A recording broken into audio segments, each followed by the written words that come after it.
Thanks, Charlie and Meredith, for everything you're doing. This is a highlight of my week every time I get a chance to participate in EvMed. It's just wonderful. And thanks to Sarah and Matt for joining us as well. Their papers, I think, offer a perfect springboard for a good discussion. Sarah is Associate Professor in the School of Human Evolution and Social Change at Arizona State. And Matt Zefferman is now Assistant Professor in the Department of Defense Analysis at the Naval Postgraduate School in Monterey. I like to imagine that this talk is kind of an exemplar for how evolutionary psychiatry is benefiting and growing. I had the idea when we organized a conference on evolution and PTSD a few years ago at ASU that we were going to answer the question of, is it an adaptation or is it an epiphenomenon of an adaptation? And I was disappointed in that, but guess what? Young researchers, now senior researchers, are going out in the field and gathering real data, and it was just thrilling to read their articles. I don't know which one of you is starting, Matt or Sarah. I'd like you to take it away.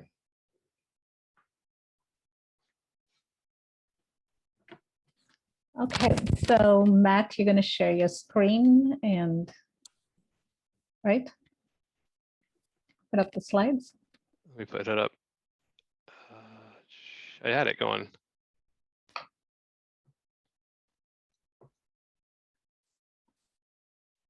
Can you see it? Yeah.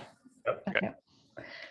Okay. So I guess to understand the roots of PTSD, we think it's critical that we can answer one question, which is whether combat PTSD is a weird phenomenon. So is it the result of the specifics of industrialized warfare? Next slide, Matt. Next slide, Matt. So evolutionary accounts of PTSD have kind of typically assumed that PTSD is an overlearned response to basically life-threatening, dangerous kinds of events. And as a result of that assumption, the expectation is that we should see PTSD in a wide range of societies. We should also see PTSD in warriors who participate in warfare in small-scale societies, as long as these are dangerous and life-threatening kinds of events. But this idea, next slide, Matt.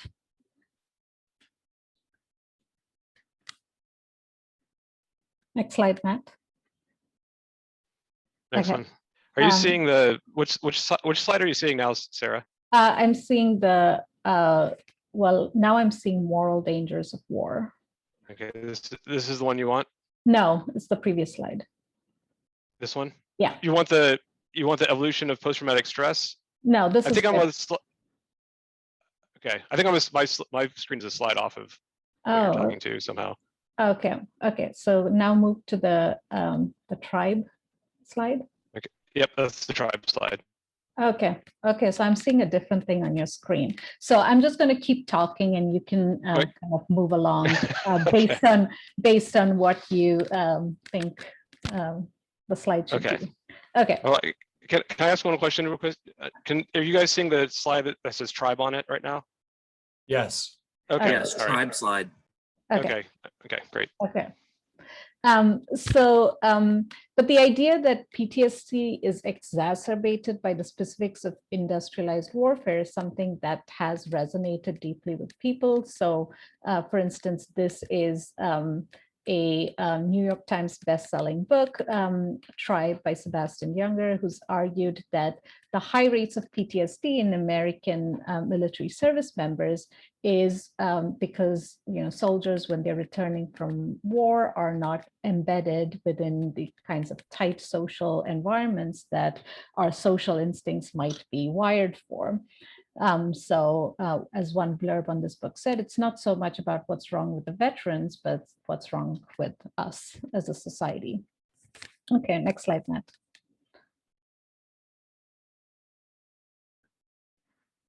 So more recently, clinicians have begun to emphasize the moral dangers inherent in warfare as an important facet of combat-related trauma. And so you have this definition of moral injury by Litz et al. That perpetrating, witnessing, or failing to prevent acts that transgress deeply held moral beliefs and expectations can be an important source of the trauma that stems from war. And observations among drone pilots have been quite consistent with that. So drone pilots who are safe from the physical dangers of war, but who have a really intimate view of the harm to other humans that is caused by their actions, seem to have high rates of PTSD. Next slide, Matt.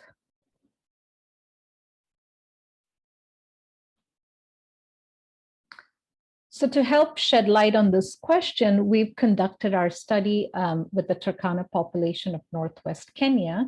So that's the area in pink that you see on the northwest corner of the map of Kenya. And that spot in red is roughly the geographic area that I've been working in since 2007 with a subpopulation of the Turkana called the Kwatela. And next slide, ma'am. So to give you some background about the Turkana are semi-arid nomadic pastoralists. Next slide, Matt.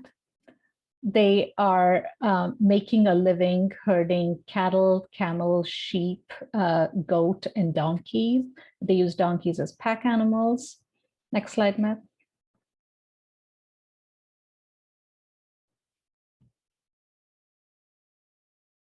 And they're living in these semi-arid savanna environments where they are highly limited by access to dry season water wells and fresh pastures.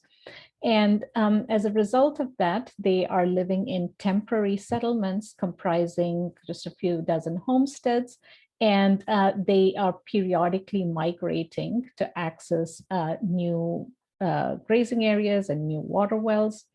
And as you can see from this close-up of the Turkana area, the area that we've been working in is very close to the ethnic border between the Turkana and the Toposa out in Sudan and the Dodos out in Uganda, and also the Nyangatom and the Merile.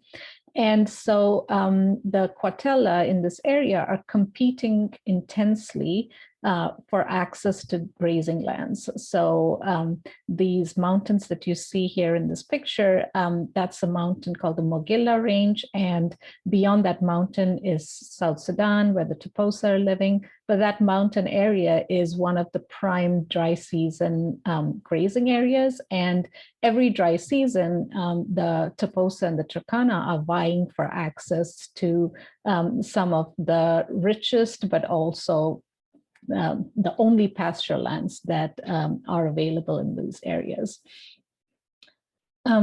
Next slide, Matt. So as a result of this intense competition, and one form of this intense competition is that the Turkana organize for cattle raids against neighboring groups. And these raids, part of the goal of these raids is to also get access to territory, so to disperse the Toposa, the Dodos, who might be settling in areas that they want to occupy. And it's also to get access to livestock. So they need this to replenish the cattle and the livestock that they've lost in famines, in raids, and to disease epidemics. Next slide, Matt. So the Turkana do engage, participate in these raids in which they're organizing offensive raids against the other groups.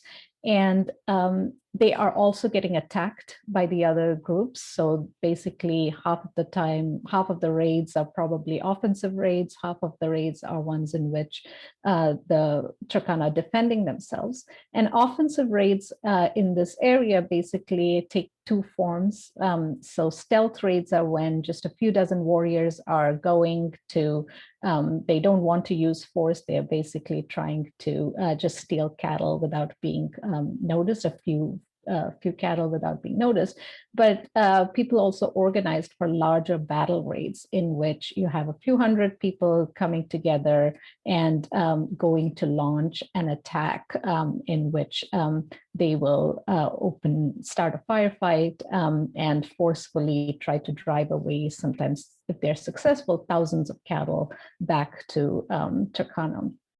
And the same happens to them. So the other groups are also practicing very similar kinds of raiding strategies. On the defensive side, the Turkana can be attacked when they are out in grazing areas with their animals, when they've brought the animals to the water wells, or they can be attacked at their settlements at dawn or night. So they might just wake up in the middle of the night to the sound of a gun firing and find that the opponents have come and surrounded the settlement. And in these kinds of raids, women and children are often exposed to can get caught in the firefight, and sometimes they're also helping and supporting the warriors during this firefight. Essentially, this is a fight where they have to do everything they can to not lose a significant portion of their livestock and therefore livelihood. So next slide, Matt. And one thing to note is that, and you might have noticed from the pictures, is that the Turkana are now fighting using firearms. And firearms began to spread in this area starting in the late 1970s. And basically in the course of the 80s, pretty much everybody started to shift from spears to firearms because firearms started to be very easily accessible. And so that has changed the nature of raiding in some ways, but prior to having firearms, the Turkana and the neighboring groups were still engaged in cattle raids using spears. So the traditions that surround cattle raiding, a lot of these extend back to pre-firearm days, and it's the culture, the warrior culture is kind of deeply embedded in the pastoral way of life in the Turkana. And just some things to note about the kind of warfare, which is very pertinent to interpreting some of the results that we see. Turkana warriors it's a voluntary participation, so nobody is required to go, but people might feel a lot of peer pressure to go if their age mates are going, but there's no one person who can basically command people to go, or a set of people who can command others to go. The Turkana are not, the raids are not, there isn't a formal hierarchical command structure here. So the Turkana political organization is egalitarian in the sense that within an age set, all men are considered equal, and senior age sets have some authority over the junior age sets. And you roughly see that kind of pattern being mirrored in also the military organization. Raids are really integral to their livelihood. So basically, if they don't go on raids, they are essentially going to be impoverished because they don't get access to their grazing lands, and they're also going to lose animals to raids from others that they can't replenish.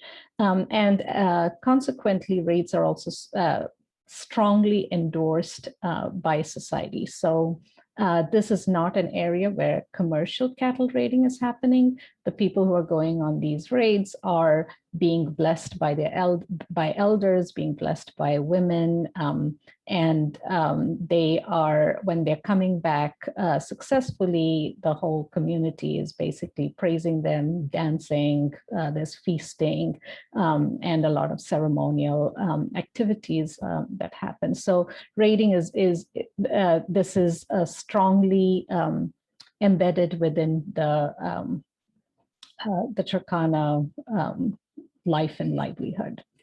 So I think that's, oh, and the last thing I want to mention is that these raids are extremely dangerous.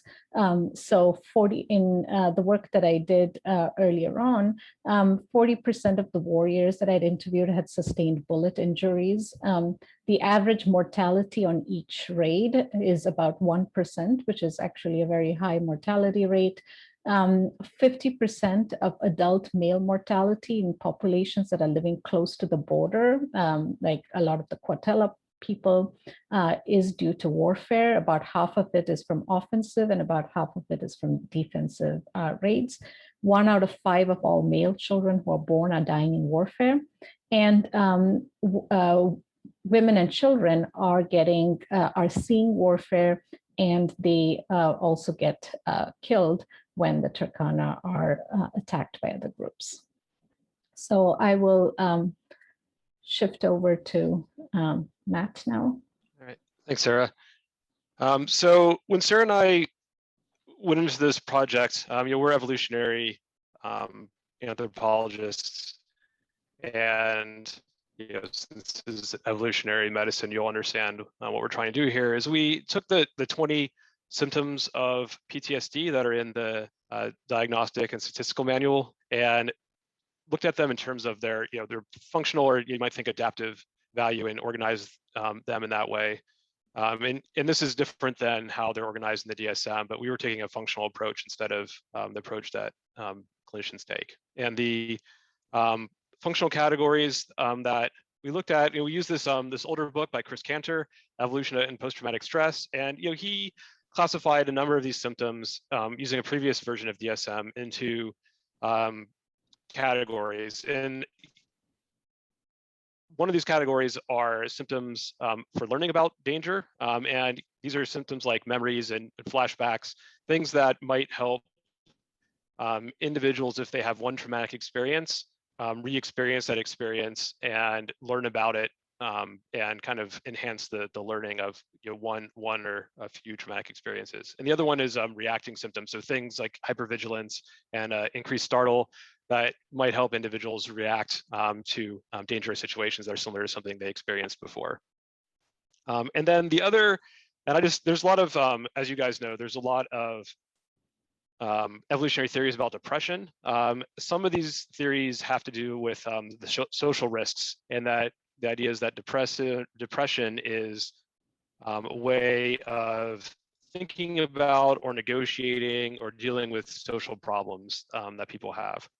And we took a lot of the symptoms that were in the PTSD list and identified those that were similar or the same as what is in clinical depression, and added those to a depressive symptom list. And we'll talk about the evolutionary theory here, but the idea is that if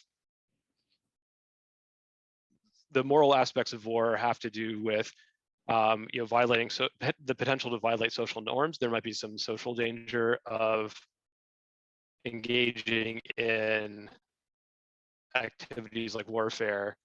Then depressive symptoms, if they are evolutionarily related to social risk, might result from that aspect of warfare. And then we had a couple of symptoms that were mixed that kind of fit into both categories in some ways, and then we had some that didn't really fit very well into our framework. And so taking this functional list in hand, we set up interviews with, went into the field, and over about 6 months of field work, interviewed 218 warriors, and these are Turkana men who had participated in at least one raid. And we spent time going out to different encampments like this one. We went to weddings. we crashed some weddings to talk to people. We also spent a lot of time there was kind of a government dispensary that was in this area that had some people who are semi-settled there, and we spent a lot of time there and interviewed people that live there and also people passing through. And we interviewed pretty much anyone that had been involved in a raid. You could have older men like this man here who has maybe been decades since he last went on a raid, or up to younger men like this man here who may have been returned from a raid, days before we interviewed them. One thing that we took, we measured was each individual's combat exposure.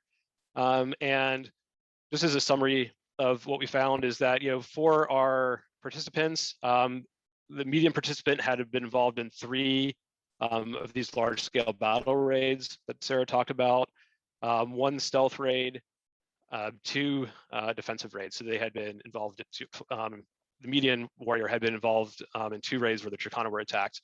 They had been ambushed during a raid about 4 times.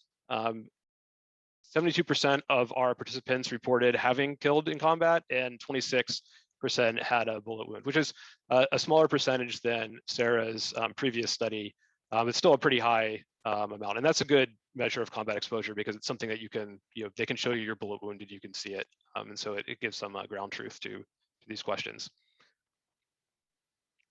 And so one of our overarching questions is, do Turkana warriors have PTSD symptoms? And as Sarah said, there's been kind of this debate about whether members of small-scale societies would have the symptoms of PTSD or whether this would be something that's kind of unique to a Western society. And what we found is that, yeah, it turned out that Turkana did have, Turkana warriors did have symptoms of PTSD. And so what this is the PTSD severity scale. So the way it works is there's 20 symptoms of PTSD. You ask a question, have you experienced this symptom, and how much has it bothered you in the last month? And depending on how they answer, it's a Likert scale from 0 to 4. And so the maximum score for 20 symptoms is 80 and the minimum score is 0. And in the Western literature, a score of above 33 is considered a provisional diagnosis of PTSD. And if you just apply that to our data here, so this is a histogram of the warriors. The red lines are those that are above 33, which is about 28% of our participants, which is, a fairly high. If you just go off the severity score, it's a pretty high severity. The combat veterans from Iraq and Afghanistan in the U.S. context, it's somewhere probably between 10 and 20%. So it's pretty significant. So yeah, we found that Turkana do have a lot of these symptoms. And we also asked a subset of our participants to describe their symptoms, and this is just there's more of these in the paper, but these are a couple examples. So this is the symptom for enhanced startle. It says, one day I woke up with my gun ready to shoot, thinking that the enemy was creeping up to attack me while I was sleeping. Later, I realized it was a camel grazing close to where I was sleeping. Then I put the gun on safe and lowered it down. Some days later, again, I woke up and got scared with a kudakut. That's the sound of a running donkey. Because of that sound, I got up and shot abruptly, pop, thinking the enemies are running. Due to bad luck, the bullet destroyed the forelimbs of the running donkey. This is the symptom estrangement, which is one of the depressive symptoms. It says, I stayed away from the traditional dances and stopped joining after the elders for discussion under the trees. Most of the time, my heart recalled people who were killed by the enemies on the raid. I stayed away from other people just like an animal. To tell you the truth, I am not from this area. I am from, and he said another part of Turkana, I'm here because my people were killed. And so, it's one thing to get a Likert scale from the participants, but when you actually sit down and talk to people and ask them what they're experiencing and how they're describing it, it's I think even harder to argue that that members of small scale societies are not going to have some of these PTSD symptoms after hearing dozens and dozens of warriors recount their experiences, both in battle and after. So the next question we asked is, how does Turkana symptomology compare to US service members? So we were able to get a data set of treatment-seeking service members from the US. And this is just and we looked at the Turkana and the American soldiers that had high symptom severity, so over the 33. And that's because the American service members were treatment-seeking, so they generally had higher PTSD than average, than the typical service member. And this also let us, if we focused on having similar scores, it let us compare the relative prevalence of the different symptoms. And so what this is how the percentage of people in each category that said that they experienced a symptom and that bothered them 2 or greater on the Likert scale in the past month. the dotted line here is the 1-1 line. So that's if they had the same frequency, it would be on that dotted line. And what you'll see is for a lot of these symptoms, the prevalence is fairly close to that line between the service members and the Turkana warriors. But and especially if you look at these learning and responding symptoms, which are these, I'm colorblind, but I think red and orange on this line. Those are in this insomnia, this mixed symptoms. Those are for the most part really close to the line. But you'll see that for a lot of the depressive symptoms and a couple others, the Turkana have these at a lower rate than the American service members. So this kind of says to us that there might be something about the Turkana that, whereas these symptoms that might have evolved to learn and react to stressful situations, that might be more universal. It might have a deeper evolutionary history. If these depressive symptoms are more culturally or society based, then there might be something in Turkana culture, society, military organization that makes them less likely to have these symptoms after combat.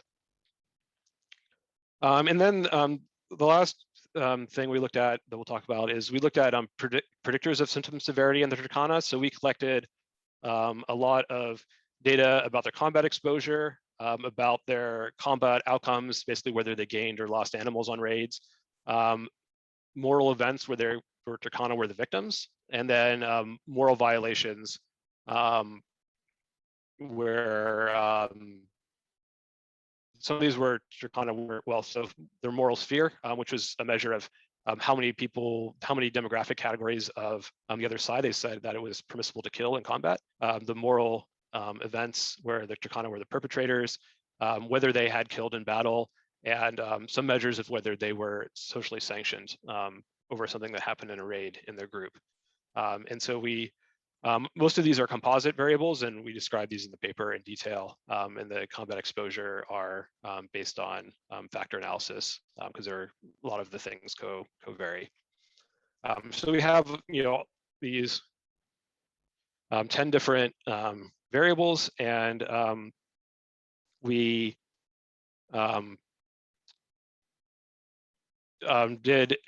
these were zero inflated negative binomial models, but we did some model fitting with various combinations of these variables. And then what this is showing is the information criteria scores. This is widely available information criteria, widely applicable information criteria. And what to look at here is, we have these different predictors, and then the size of the box corresponds to the amount of weight the predictor receives across the models. And there's more details about the actual models in the paper, but you'll see that for the learning and reacting symptoms, which is this second column here, the measures of combat exposure and then combat outcomes have higher weight than the more moral and social predictors. And then if you look at the depressive symptoms, the moral and social factors have a higher rate than higher weight than the combat and predictors. And so this indicates to us that it's some evidence that the learning and reacting symptoms might be more related to the combat itself, the danger and the rewards of combat, and that the depressive symptoms might be more related to the social factors and the moral factors, which I believe Sarah is going to talk about next. Sarah, I think you're on mute. Okay, so yeah, I'll just wrap up in a couple minutes since we want a lot of time for discussion. But essentially, we think that the Turkana have more moral protection for their actions on raids. And part of this is because most of the social sanctioning that Turkana warriors are experiencing due to raiding is related to harm that's being directed towards other Turkana and not harm towards the opponents. So people get sanctioned for killing, Turkana warriors get killing other warriors, raiding other Turkana, cowardice, loot sharing, conflicts, violating diviner's instructions, etc. But next slide, Matt. But they have actually a lot of moral autonomy about how they can act towards the opponents. So by and large, it's generally agreed that it's okay to kill armed men and also unarmed men in raids. And there's more variation about how whether you can engage in violence and kill young boys, elderly men, women, young girls, and elderly women. But that said, people are warriors have a choice about their action on the battlefield. If they don't agree with, they don't think that elderly men should be killed, they are free to avoid engaging in that action, and they're not going to face any social consequences for it, and vice versa, that nobody is actually facing any social consequences for killing elderly men or women. So there is more moral autonomy about battlefield actions. And additionally, next slide, Matt, additionally, they have warriors are getting very strong signals of community approval. So they're being received back home with, songs and dances, and there are special ceremonies to acknowledge successful raids. So this is a ceremony called the Akeni. This is a bracelet from a cowhide bracelet that results from doing the ceremony. And so people are getting a lot of acknowledgement that even if these are raided animals, this your community approves of it. Next slide, Matt.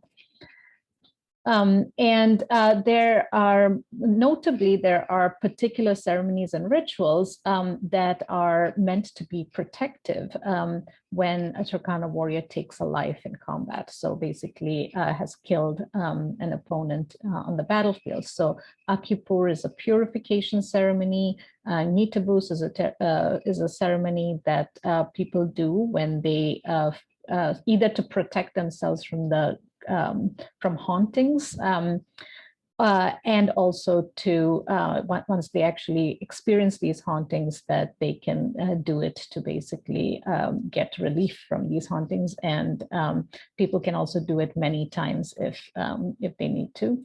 And Akigar, which is a ritual scarring that men are allowed to do if they've killed an enemy. So that's the picture over here. This when somebody sees a person who has the scarring pattern, they know that this is somebody who's killed, and they have great respect for somebody who's done that.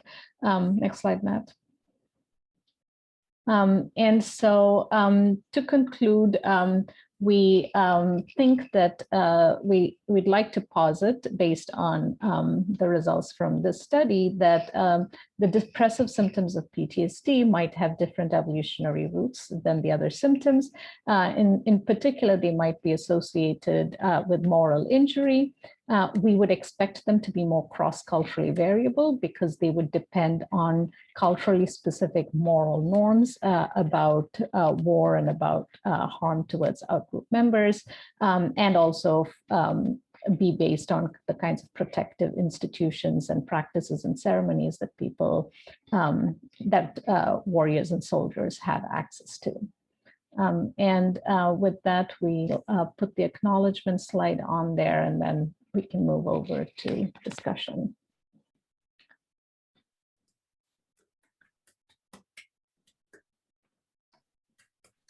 Thank you so much, Sarah and Matt. What a nicely concise presentation of lots of data. I'd like to ask people who are interested in asking questions to raise their hands if possible. We will call in some people from the chat box, but raise your hand and we will try to get to you. I'm going to ask your first question just to set the larger scene. Were you guys surprised to find the amazing congruence in symptoms between the Turkana and the soldiers in the West, or was that kind of what you expected?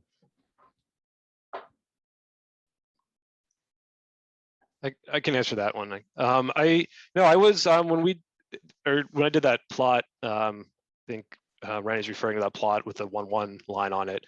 Yeah, I mean, I was surprised that so many of those symptoms fell pretty close to that line. And if you rank them, if you take out the depressive symptoms and you rank the other ones, they rank so closely together that that surprised me. The high prevalence of insomnia didn't much, because people who have done outside of small scale societies, the cross-cultural comparisons, they don't necessarily do it statistically like we did, but more of a qualitative studies. They found that insomnia is pretty common and fairly universal. And there's lots of reasons for insomnia, but yeah, that I was surprised. You always like look at your data and you're like surprised when it something fairly clean comes out, and I was surprised by it. I don't know, Sarah, if you were. Yeah, overall, I think that I didn't have much intuitions about this, although I'd heard a lot about the sufferings from war. Unless you actually ask people these specific questions about the symptom, you never ever hear anybody spontaneously describe something like this. So in some ways, I was really surprised, because without having asked the questions that came out of the PTSD questionnaire, I hadn't heard people off their sleeve mention any of this. Okay, Joe, you've got your hands up. Joe Graves, could you unmute yourself and put on a video? And we'd like to hear from you there. Thank you guys for your presentation. But if you probably didn't have a chance to see the stuff I typed in the chat box, but to me, the fundamental issue here is for you providing an evolutionary explanation for the adaptive value of PTSD. I mean, I just don't see it. For it to be evolutionarily valuable, it has to lead to differential reproductive success. And so granted, and there's a lot of evidence, and I'm sure you guys are familiar with this, that human beings don't like killing other human beings, and that it causes stress. But for this set of symptoms to evolve as an adaptive response, differentiation in these symptoms has to be related to differential reproductive success. In other words, are people with low PSD less likely to survive? Are people with very high PSD more likely to survive and produce offspring? Or is it intermediate PTSD that provides the evolutionary advantage of differential reproductive success? And even though you guys did a great job of describing the similarity of PTSD between the Turkana and people in industrialized societies, I didn't see any edifice that helped me understand how this condition leads to differential reproductive success. And that's the only way it evolves. Without that, interesting study, but the evolutionary significance is lost. So I agree with you that would be, the really clear demonstration, and it could potentially be a next step in the study. It would be a very difficult study to implement. It would be need to be a longitudinal study that follows people and sees whether there's higher mortality among those who had lower severity in some of these symptoms, like the learning and reacting symptoms. But I disagree that we can't make evolutionary, we can't test evolutionary hypotheses without doing that particular demonstration. I think that sometimes the first step is to take a functional approach and think about, what are the potential adaptive reasons why we might display certain behaviors or symptoms. And I think that is a useful avenue. But I agree with you that, doing exactly what you said would be much stronger support for the claim. Yeah, I'm gonna also say that it's challenging in another sense, in that if you were to like model this, right, and you say, okay, this is a mixed strategy equilibrium, right? Not everyone has the same symptoms, they're involved in the same combat. If you go out and you try to measure reproductive success and you're at equilibrium, I mean, you won't find different reproductive success because you're at equilibrium. So, I mean, it's really hard to go into a existing population count how many offspring everyone has and then say, what is it after or not? I mean, Sarah and I had a commentary on someone else's paper about this same issue, is that there's a huge selection bias in the in who you're measuring, right? Because we're not measuring people who have died or anything like that. So longitudinal would work, but still you have this kind of equilibrium issue where if you're measuring things at equilibrium, everyone's reproductive success is the same. So I know it'd be great. It'd be great to do an experiment, but ethically and practically and ethically it's a difficult thing to do. So we have to kind of take the first step is trying to take a functional approach and look at the variation and try to think of ways that can explain that approach. But yeah, it would be great to be able to go and count reproduction survival. It's one thing to describe potential functional aspects of the disease. It's another thing to say that there's even a reasonable mechanism by which it could evolve. And so for me, when I talk about evolution, I always look to having ways of testing evolutionary hypotheses that don't rely on what I would like to be true. I mean, it's possible that you guys are right, but I don't see any evidence, nor do I see a way, as you've already pointed out, of actually determining how to get such evidence. And so that's where I disagree with how you do evolutionary research. For me, you've got to be able to demonstrate how adaptation occurs, not that it could occur, but actually how it occurs. Yeah, I think that's a larger problem across not just this, but also in all studies of behavior, physiological adaptations, all kinds of inferences. But I would say that there's a lot of progress and insights that has been made, even without being able to always do that. But point taken. So do please raise your hands with questions, and I'm going to ask Melissa in a minute to call on someone from the chat box. In the meanwhile, Sarah, you've been particularly advanced in trying to understand how cooperation is mediated by different cultural forces. And in this case, you have this wonderful data about social sanctions. Did I understand correctly that social sanctions are mostly for not killing the enemy and the like, and not because of guilt for doing anything to the enemy? So most of the social sanctions is directed towards Turkana who are doing things that harm other Turkana in the context of raids. So, it's all within group kinds of, it's really centered around within groups kinds of behaviors. And people are agnostic, much more agnostic about, how opponents are being treated. And I think that is, that's different in industrialized societies because you have much more of a expansive kind of moral sphere in some ways, in which there is a lot of care and culturally evolved care and concern towards members of, who live outside of nation state, your own nation state boundaries, etc. And that's part of maybe the, either the outcome or the engine of expanding societies. And just very quickly follow up. What about those people who don't fight or who run away from a fight? Are they particularly socially sanctioned for not cooperating with the fight?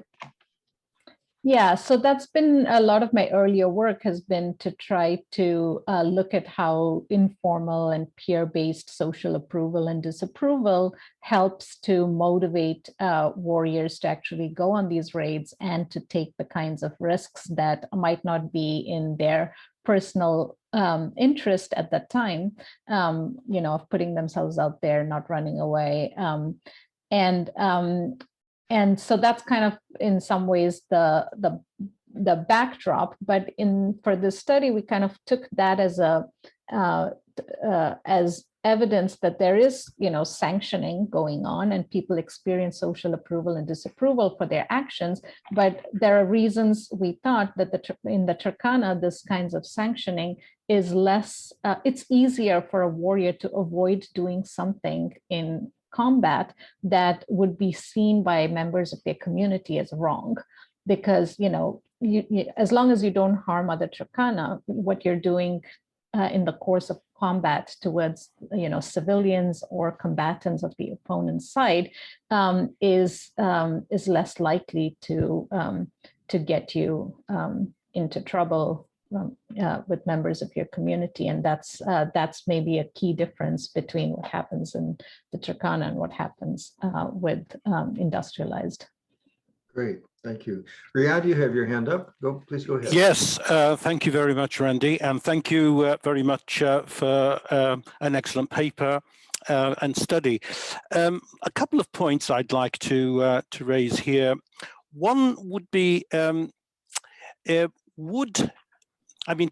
try and work out what are the factors in weird societies, let's say, that or in modern society that increases the risk of depression. Is it more the autonomy that traditional warriors have versus regimented armies, or is it the moral sphere of Western culture and so forth? Would a comparison between Western army PTSD levels and let's say developing countries or non-Western but still regimented armies be one test of trying to tease out whether it is the moral sphere or it is the autonomy? So that's my first point. My second point is, was there a difference in illness behavior of those who scored similarly on the PTSD scale between the Turkana and the American veterans? It's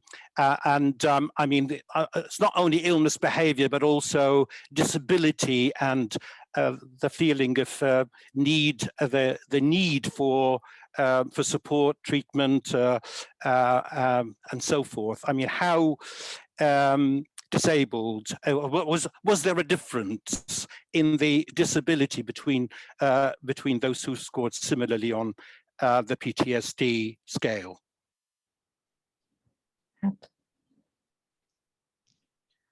So I'll take that. So I think that overall, there have been studies looking at combat stress outside of the Western, or PTSD outside of the Western context. Most of those have been with child soldiers or refugees. I do think, but looking at, so neither one of those would be a very regimented army, though maybe the child soldiers might be part of something with more of a hierarchical command structure. I think that it would be useful to, and there's European studies with European groups too, which isn't that different. So I think it would be useful. And I think one thing that Sarah and I would like to do is, and Randy as a workshop helped us try to get this started, was trying to do more cross-cultural. I mean, right now we have two different societies we're comparing, right? And so it would be better to have different societies with different gradients of organization, moral beliefs, violence levels, all the things that we talked about. That'd be really helpful. So following up from that, Matt, let's see what Scott has to say. As some of you know, Scott is studying PTSD and has a large grant to do a Fulbright in South America. You want to tell us about your take on their talk and your research, Scott? Well, first of all, thank you, Sarah and Matthew. Matt, you did a great job with the presentation, and I read your paper last night, and I think it's really clear and strong. You've got two pieces of evidence that support the conclusion that depressive symptoms are more dependent upon social context than the learning and reactive symptoms. And you did it with between population studies and within population studies. I think that's really interesting on its own. But I have this question about the difference between moral injury and depressive symptoms. So I think you've connected the literature on moral injury to the literature on the evolutionary origins of depressive symptoms more broadly, but what is the theoretical difference between traumatic moral injury and non-traumatic depressive symptoms due to moral circumstances? And just for a bit more context, I think another addition that you've made that previous authors haven't mentioned is the specific circumstances relating to the moral nature of the context that causes depressive symptoms. I think the other work on depressive symptoms doesn't do quite as much with morality, and I think you've drawn a lot from obviously cultural evolution to get to the norm psychology, which leads to everything else. Yeah. So is there a question you'd like him to address, Scott? We're running really short on time here. Yeah, the difference between traumatic moral injury and depressive symptoms. What is the theoretical distinction between those things? So Sarah or Matt, who's going to take that one? So I can take it since Sarah's not unmuting. I think that yeah. So I think that you're right in the sense that we go beyond what a lot of clinicians especially do when connecting moral injury to depression or depressive symptoms. I think that one thing that, and I think we connect those things because we come at it from an evolutionary context where we're looking at the evolution of norm psychology and this issue that if you violate social norms, you can be socially sanctioned in different ways. And to us, that tied into these depressive theories about the social aspects of depression. And so through that lens, we see these things as potentially connected. And I say potentially, mostly because the clinical literature is still trying to figure out, as far as I can tell, last I've looked, is still trying to figure out moral injury and trying to go through the clinical side. There's this huge machinery where people go and they collect data and they do principal component analysis on the data, and then they have conferences where they get together and try to figure these things out, which is a really long process. But meanwhile, there's been all these kind of more popular articles or papers about moral injury that are trying to kind of get a grips on what it is. And I think the clinical literature is still in that process right now. And so I think when we look at this, we see them as connected to this evolutionary connection of norm psychology and violation of social norms that you discussed. But how it gets to the clinical side, I think what you're asking is how it gets to the clinical side of moral injury. And I think the clinical side of moral injury is still trying to get sorted. And Sarah and I are hoping, and I think we wrote this in the paper, that we're hoping that thinking about this stuff through an evolutionary lens can help get that sorted a little bit better. If you're kind of thinking functionally and you're looking cross-culturally, that you can get that you can get a better grip of how these things might be related instead of just relying on lots and lots of data and trying to connect these things statistically. So I don't know, Sarah, if you want to add to that. Sarah, you're still on mute, and I think we have 2 minutes. You want to say something about that, or should we go on to a last question here? Yeah, just move to the last question. Okay. Melissa tells me that Adam's had his hand up longer than anyone else. Adam, why don't you go ahead? Okay, great, thanks. Yeah, hi guys. I'm working in a group who are looking to go to the Simone to look for autistic and schizotypal traits in the University of Zurich. So we were really interested to see your paper, and we understand the difficulties of studying this stuff. So I think one point I would make, maybe like to just say against Joe's point, is that you could have found no similarity in PTSD symptoms, and that would have really like wiped out all of the adaptive hypotheses. If PTSD really does just happen in the West, and it doesn't exist in hunter-gatherers, then we couldn't have an adaptive explanation there. So it's kind of, at least it's open.